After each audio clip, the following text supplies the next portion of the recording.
back to my channel. Long time no talk. I lost my camera for a while, so that's why I didn't film a video, and I gave birth to my baby boy Noah. So as you can tell by the title, this video is going to be my labor and delivery story. Now this does not include any video or pictures whatsoever, so if that's the type of video you're looking for, you might want to exit out, because that's not what this is going to be. This is just going to be my story, me verbally telling you, no pictures, just telling you exactly what happened, how it happened, and basically that's it. So if you guys still want to see that, or hear it I should say, go ahead and keep on watching. So yeah, let's get on started. Okay, so if you guys remember, I told you I was getting induced on January 9th due to me getting sick so frequently, and you know, just to have the baby safe and just for the best interest for the baby in case I did get sick any further along in my pregnancy. He was originally due on January 20th of 2018. So I got induced on the 9th and delivered on the 10th. So he came 10 days early, but it was amazing. So basically, Tuesday comes along. I'm doing, you know, what I usually do regularly, go for a walk in the morning, and, well, I don't know if I walked that morning, but, you know, chilled, ate, slept, whatever, packed my bags, and I was supposed to check in at 10 p.m. So we scheduled the induction for Tuesday night, so my doctor would be the one to deliver the baby, because my OB was scheduled on call for Wednesday, Thursday, Friday. So they say when you're induced with your first kid that it can take up to 24 hours, 48 hours. So my doctor was like, let's just go in Tuesday night. So by Wednesday, if you do deliver, I'm for sure there. Thursday, I'm for sure there. Or Friday, I'm for sure going to be there. So I'm like, okay, let's get this going. So Tuesday night comes, it is 9 o'clock, and we get ready to go. My parents end up taking me to the hospital because Judah did have to go to work. So we get everything ready, we go down to the hospital. The hospital's about 25 minutes away from my parents' house, but about 35-40 minutes away from my house. But I am at my parents' house for the moment. Just so they can help me out with the baby, because I did start school as well, so that's kind of juggling my schedule a little bit, but I'm working through it. So we go ahead and we get to the hospital. We get there at 9:20, and then we get into labor and delivery at 9:30. So we go up, and everyone's like, okay, you know, who are you, what's your name, the baby, you know, blah blah blah. So I check in, and they're like, all right, so we're gonna go ahead and go put you in the room, go put on the gown, the socks, do everything you have to do, use the restroom, and once you come back to bed, we'll put in the IV. And the IV was one of the things that I was most scared for, just because I hate needles and I'm just the biggest baby. And I did get the IV in my hand. You can still kind of see the scar from it, not the scar, but the scab, I mean. That's where they put the IV. Now, for about 10-15 minutes, they, for the life of them, could not find a vein to put the IV in. They were like, okay, your veins are like, I can't even see them, they're so tiny, like I don't think I'm going to be able to put it in your hand. We're probably going to have to put it in your arm or your wrist. And I was like, oh my god, no, like I heard it hurts more, I don't know. I was just like so scared. So then my nurse ended up bringing like the head nurse of labor and delivery that was there on the clock. So she comes in, and she ends up finding this little small vein in my hand. She was like, okay, it's really small and it's really hard to see, but I see it, so I'm gonna put it in there. And I'm like, okay, whatever, like I'm right there like doing a little prayer, like all right, I'm gonna make it through this.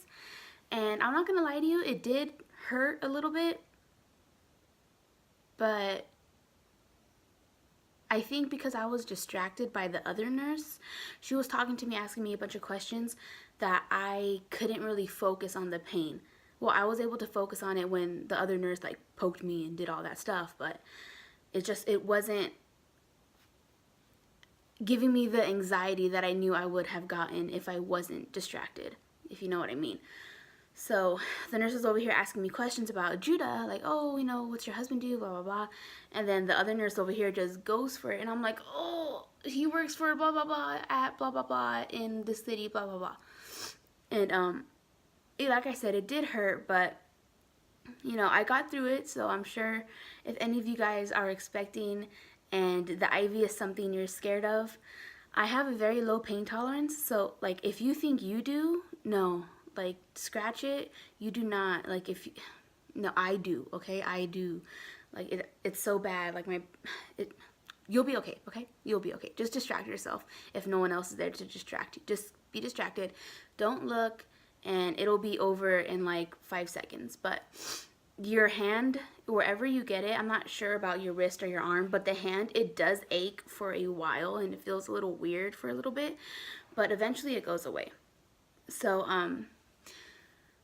we go ahead and get the IV in. I have, you know, the needle and the fluids going through me, and they put in the pill, I think it's Cytotec, something like that, but basically it's a little pill that they put in your vagina, and basically they put it behind your cervix so it can soften and potentially open up.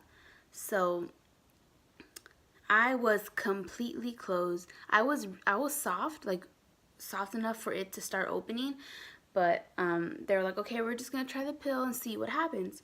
So they put the pill in, and the lady who did it, it didn't hurt me at all. Like, it just felt like a regular, how my doctor would regularly check my cervix at my doctor's appointment. So she puts it in, and I'm like, okay, waiting. Now it's a waiting game.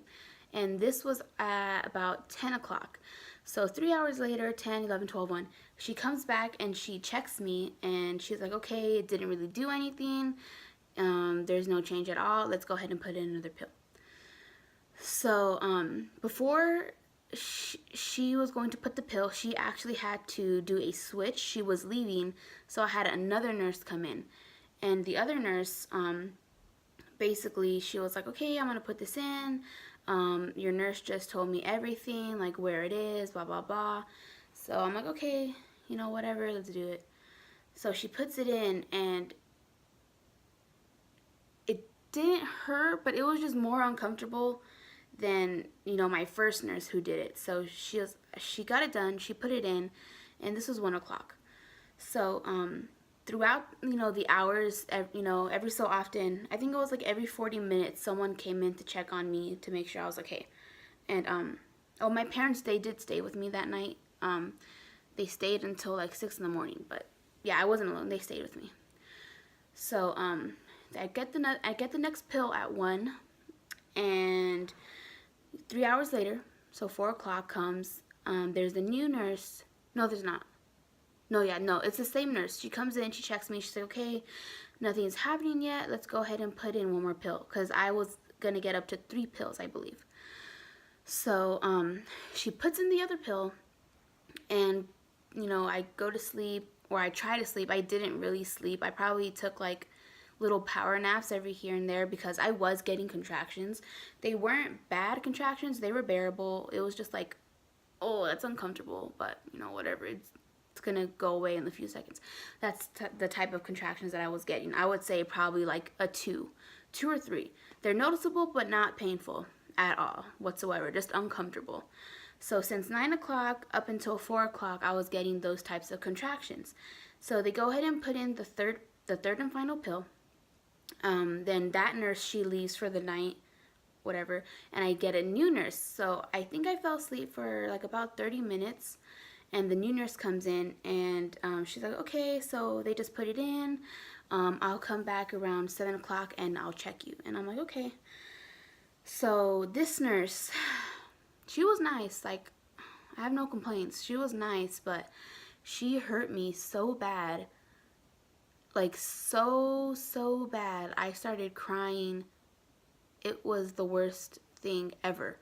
She was like, I can't find your cervix, or I can't, you know, get all the way up there, because apparently it was really high, and, you know, whatever. And after that third pill, still no change whatsoever. So the nurse is like shoving her hand, you know, where she has to put it, but it was, and she had nails, like, Anyway, it was one of the most painful things of the night. I could not handle it. I was crying so bad. It hurt so bad. Like, I don't know how to express that to you, how bad it hurt. It just hurt really bad. And right when she finished, my doctor comes in, and he was like, "Oh, did you just check her?" And he saw that I was crying. He was like, "Why are you crying? What's wrong?" He was like, "The contractions, what's wrong?" And I was like, "No." I was like, she checked me, but it hurt so bad. Like, I don't know why it hurt so bad."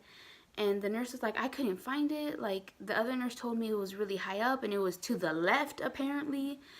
And my doctor was like, "Oh, okay, okay." So the nurse leaves, and he was like, "If only I came 10 minutes sooner, I was going to check you. Like, they don't know where it's at. That's why she hurt you, because she doesn't know where it's at." And I'm like, I know. She's like, "Because when I checked you yesterday, you were not high up. You were not to the left. Everything's fine. You just weren't opened." So I was just right there crying. He was like, "Don't cry. It's okay."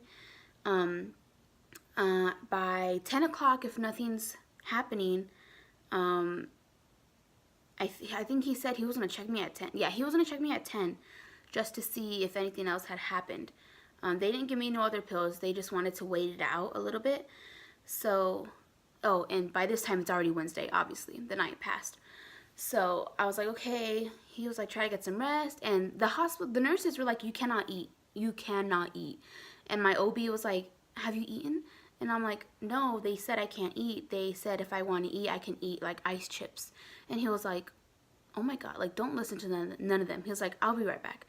So he goes and he orders me food, and I was like, "Oh my God, I love you." Like, my doctor is so chill. He is the chillest guy ever. Like, I am so grateful that I was able to have him as my OB and as my labor and delivery doctor guy to deliver my son. Like, he is the best. Like, I don't know, he's just amazing. So he orders me this big old breakfast, and he was like, "You eat, girl, you eat, because we're going to be here for a while." And I'm like, "Thank you," because I was starving, and they're over here telling me I can't eat. But he was like, "No, like, if you're hungry and they say no," he was like, "tell them to call me, because I'll put in your order. Like, don't listen to them. Tell them to call me if they're telling you no or whatever." And I'm like, "Thank you, I love you." So that happened. I got my breakfast, and then lunch came around. And at the time lunch came, the nurse brought in the lunch, and she was like, "Oh, you can't have lunch." And I didn't have enough time for me to say, "Oh, but Dr. Strabutzel said this," because she was like, "You can't eat it." And she just gave it to my husband and walked out. So I was like, okay. But I wasn't that hungry, so I was like, whatever. And my husband, he got there around 4 o'clock. And when he got there, we were all just talking for a little bit, and then we rested. But anyway, so it's lunchtime now. So my OB said he would be back around lunchtime. So we're just waiting, and my parents are still there, and they needed to leave to go pick up my little sister from school, because they ended up leaving at 6 to go home and shower and take my sister to school, and then they came back at 8 o'clock. So from 8 to 12, they were just there waiting, and they were waiting for my doctor just to see what the results were before they left. But he was taking a little bit to get there, so they just left. And my doctor ended up coming, and he was like, "Okay, I'm gonna check you. I'm so sorry if I hurt you." But he checks me, and he was like, "It didn't hurt, it was just uncomfortable like usual." But he was like, "Okay, I see what they mean. Like, it did get high for some reason, and it is a little to your left. This is not what it was yesterday when I checked you," because I had a doctor's appointment on Monday. Oh yeah, on Monday. He was like, "This is not what was going on when I checked you." I was like, "Okay." He was like, "I don't know why they hurt you, because obviously you're not in pain when I'm doing it, but yeah, I see what they mean. But it's not that high for them to be lost and not be able to find it." So I'm like, "Okay, it's okay. Thank you." I was able to breathe through it, and I was okay. So he was like, "All right, so we're going to start the Pitocin at 1. So 1 o'clock comes. He probably came around like 12:40. So I text my parents. I'm like, "Hey, they're starting me on Pitocin. It can take up to 24 hours, 48 hours. You never know. It's my first kid."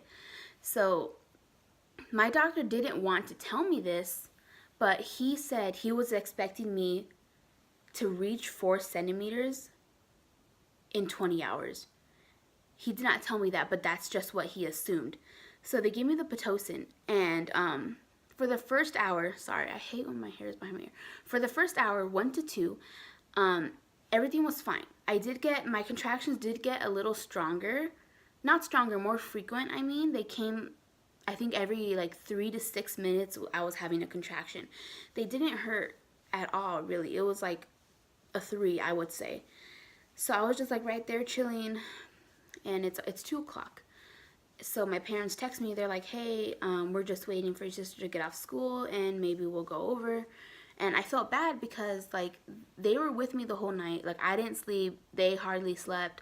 So I'm like, you guys don't even worry about it. Like, it might take a while. Like, I might not even, give birth until tomorrow, which would be Thursday.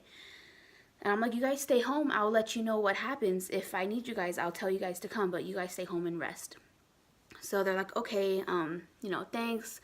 We're going to have our phones on. Just let us know what's happening. And I'm like, okay. So 3 o'clock comes, and my contractions get harsh, very harsh. And they hadn't checked me yet. So from 1 o'clock, they put the Pitocin. It was 3 o'clock. I still was not checked. And my contractions were coming. And they were still about 3 to 5 minutes apart.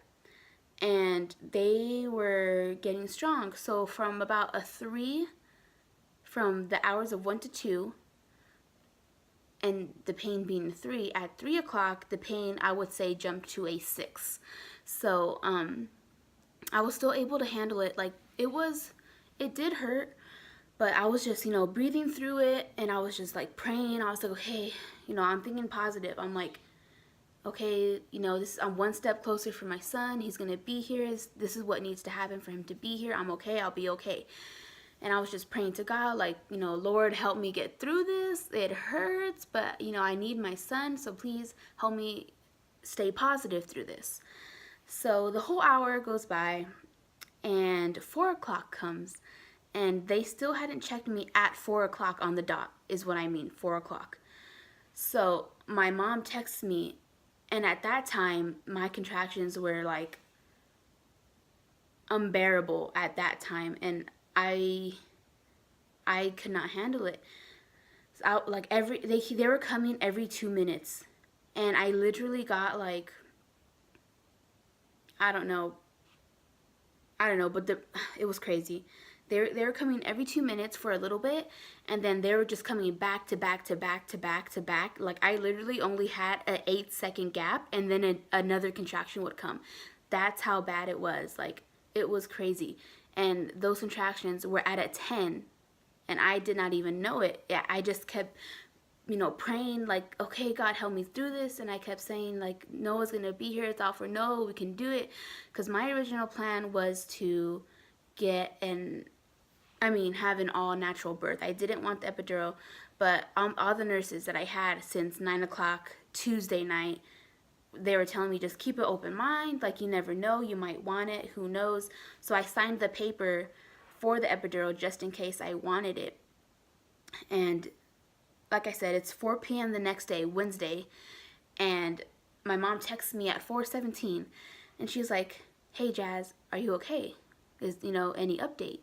And I'm like, she's like, how are you feeling? And I was like, I am dying. I was like, I'm dying. And she was like, okay, I'm on my way. So she comes with my dad and my little sister.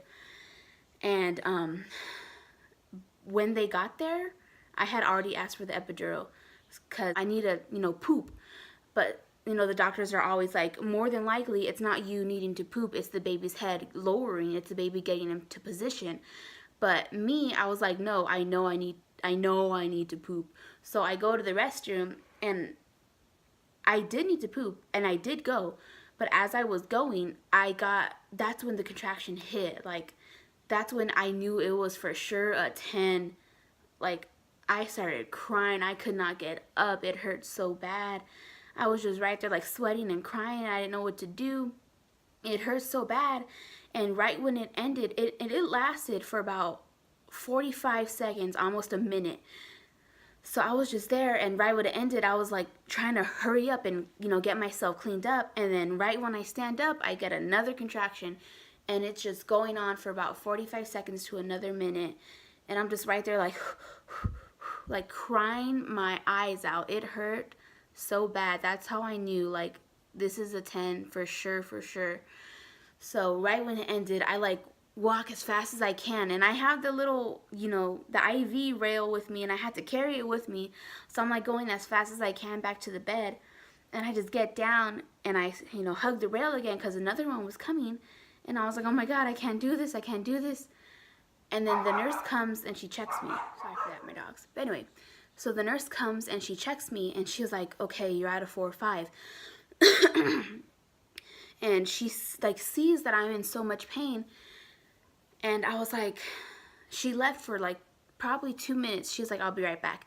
Because I guess she went to go tell my doctor where I was at. So I turned over and I got another one, and Judah was just staring at me. He was like, are you okay? Like, what's wrong? Are you okay? And I was like, I can't do it. Like, I cannot handle this pain. Like, and I have a very low pain tolerance. So for me to be able to go up to 5 centimeters and have the pain of a 10,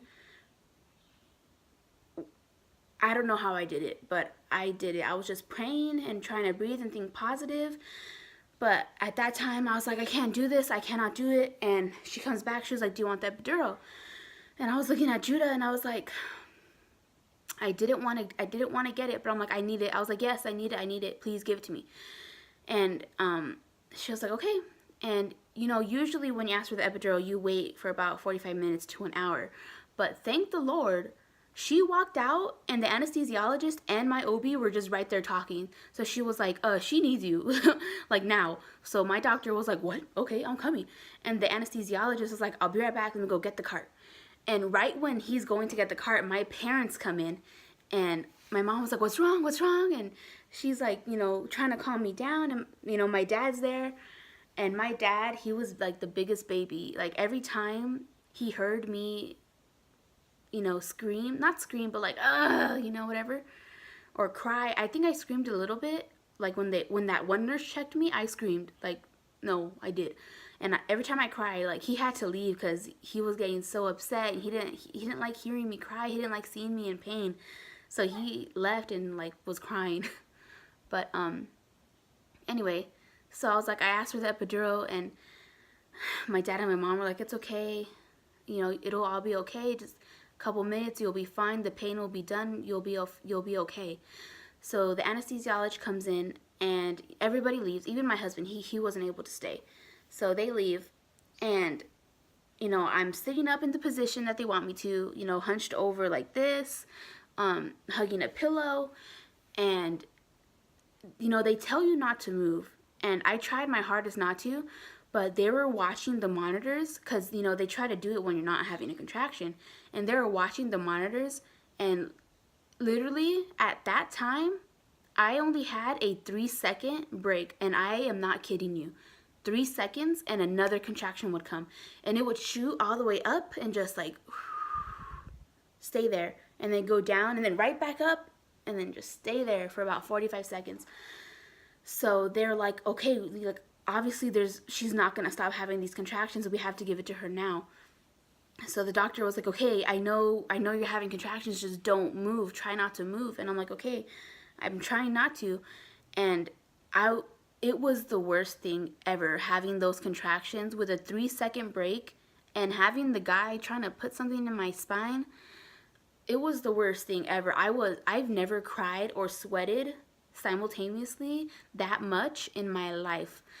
It was bad. Like, even like the nurse she was like, oh my God, mija, I'm so sorry. Like, I know you're going through a lot of pain. Like, this must, like, I'm so sorry. I don't know, you know, just a couple seconds longer and he'll be done.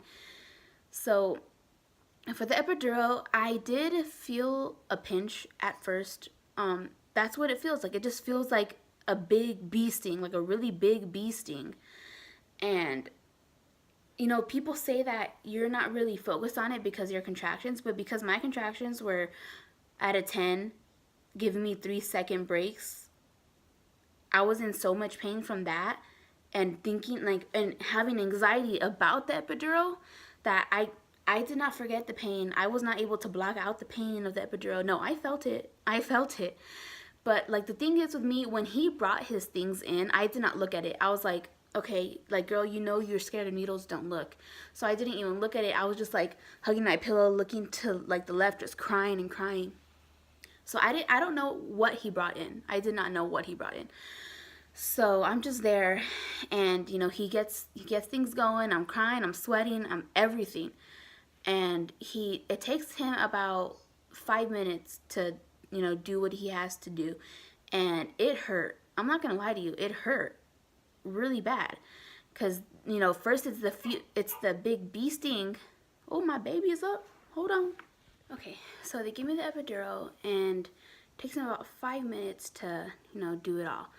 So he does it, and it works for a little bit. Maybe like 10 minutes. It kicked in probably 3 minutes later, but like it worked for about 10 minutes, my entire body. I felt nothing from my waist down. But after 10 minutes, like all the feeling in my right side came back, and I was able to feel every single contraction in like a little triangle on the right side of my body. And it was bad because, like, yeah, I couldn't feel anything on the left, but it just felt like everything times 2 was coming to my right, and I felt it. And at first, I think the nurse didn't believe me, and so I turned over, like the monitors are over here, so I turned over this way, and she was watching the monitors, and right when I would get a contraction, I would start like oh my god, like groaning and moaning and just like trying to breathe through it. So I think after a while, she was like, okay, let me call the anesthesiologist back. So at that time, you know, it took him about an hour, I want to say, to come back to me. An hour or 2. So he comes back to me, and he gives me more of the epidural. And it was crazy because I guess I don't remember anything after that. Really, honestly, to be honest, I don't remember anything after that. So I guess he gave it to me, and according to my family, I started tripping. Like, I guess I was telling the nurse, like, I was crying to her and telling her that I want my mom's rice. And apparently I was like, I feel like a bouncy ball, and I tried to like jump on the bed, and I was telling my sisters that like I feel like a marshmallow, and I was trying to get her to feel my legs. I don't know. They said I was tripping, but and then I guess I fell asleep for an hour, which I don't remember at all. But anyway, so at that time it was probably about 6 o'clock when he had given me the rest of the epidural, and like I said, I don't remember a thing after that. I'm just going off what my family told me. And so 9 o'clock comes, and my doctor comes, and he was like, hey, I'm still here, so I'm gonna check you. So he was like, wait, I have to go do something, let me have the nurse check you. And I was like, okay. So the nurse checks me, and I was at a 6 at 9 o'clock, 9 p.m. I was at a 6. Sorry, I burped. Anyway, so she checks me, and then she looks at the chart. She looks at the monitors, and I guess something's wrong with like the baby's heartbeat or something. Something's wrong. I forgot what it was that she said, but she had thought the umbilical cord was wrapped around him. So she was like, okay, I'm gonna have to go back up, and she was gonna put like some fluids around the baby to get him doing what he needs to do. So I'm like, okay, yeah. So she goes back, and mind you, I'm at 6 centimeters. She goes back, and somehow she moves the baby's head. It was all accidental, but she was trying to get whatever it was in there, but she ended up moving Noah's head, and my whole cervix disappeared, she said. And she took her hand out. She was like, you're at a 10? We gotta push.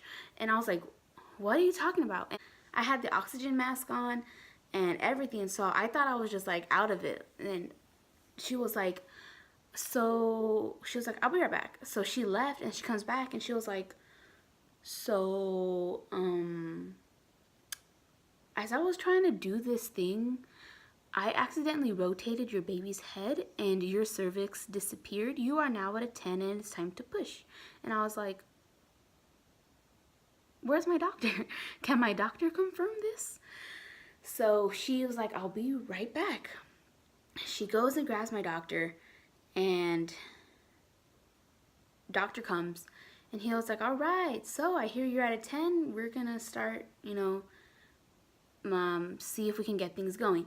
And I thought we were just gonna like practice push.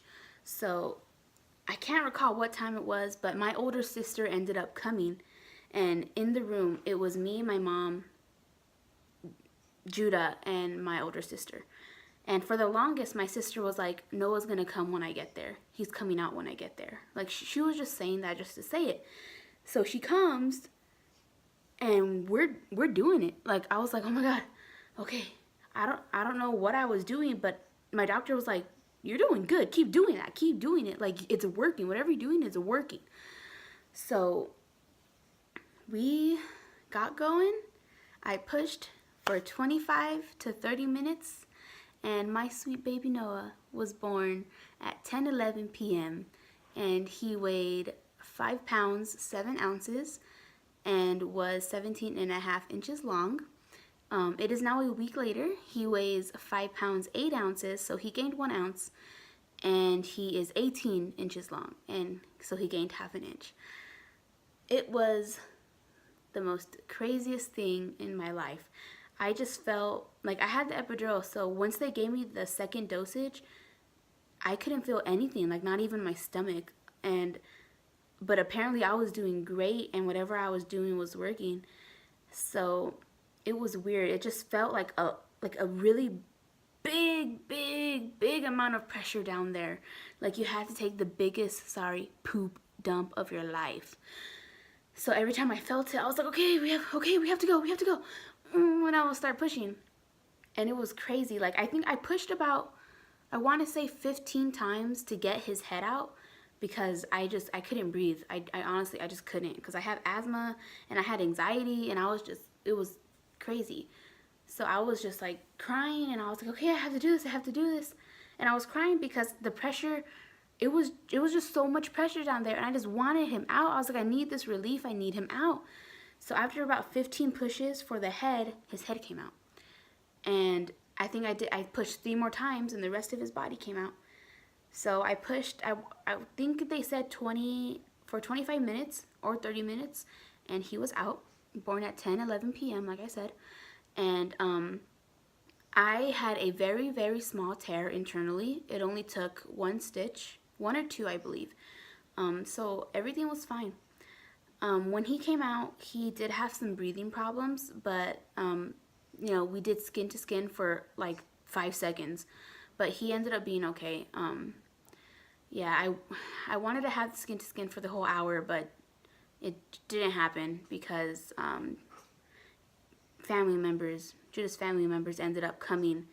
So the nurse was like, this is not supposed to happen. Like, they're supposed to wait. Do you want me to kick him out? And I was like, let's just get it over with. They can see the baby, do whatever they gotta do, they'll leave, and I'll have the whole night and the day for him. So she was like, okay. She was like, I'm sorry, like, I don't know what happened. And I was like, whatever, let's just do it. So we did that. My parents, they were a little upset because my sister and my mom were getting ready to leave the room so we can have the hour. But, they saw everyone coming, so they're like, okay, let's just say hi and bye to the baby, and let's get out of here, because the nurses, the hospital was more than kind to us. So for us to have a bunch of other people come in and break their rule for only 4 people, my family was like, I'd rather we leave and not have us get kicked out. I don't want to upset them. So they ended up leaving. But they saw the baby for a little bit. But anyway, so after my parents left, probably like 10-15 minutes later, the nurse was like, all right, guys, go. So she kicked everyone out. And I was so happy. Like, I wanted people to see him, but I wanted the time. with him, you know, and I didn't get that. So I was a little bummed out and a little sad about that, but I was still very happy that I had him and I was holding him the whole time. The whole time everyone was there, I was holding him. No one touched him. No one took him away from me. So that I was happy about. But, you know, I was, you know, nude, you know. There's just people that I wouldn't feel comfortable seeing me like that, but they ended up seeing me like that anyway. But, you know, it's over. I can't do nothing about it. But that's, you know, how it happened. And yeah, so yeah, we are 1 week later. And if you guys want a update about postpartum, let me know, or give this video a thumbs up and I will definitely do that for you. So thank you guys for watching. Let me grab my little one so I can show you guys what he looks like. So here he is.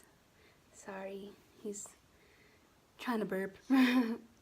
But there he is, my little baby.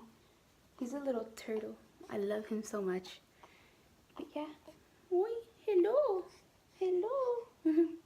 He's so cute. He's the best thing that's ever happened to me. And I could not be more grateful. But, oh, there he is pulling my hair. Noah, why are you pulling my hair for? But anyway, thank you guys so much for watching this video. I hope you guys liked it. Let me know if you guys want to update. Give this video a thumbs up or comment down below, and I will definitely do that for you. And I'll see you guys in my next one. Bye.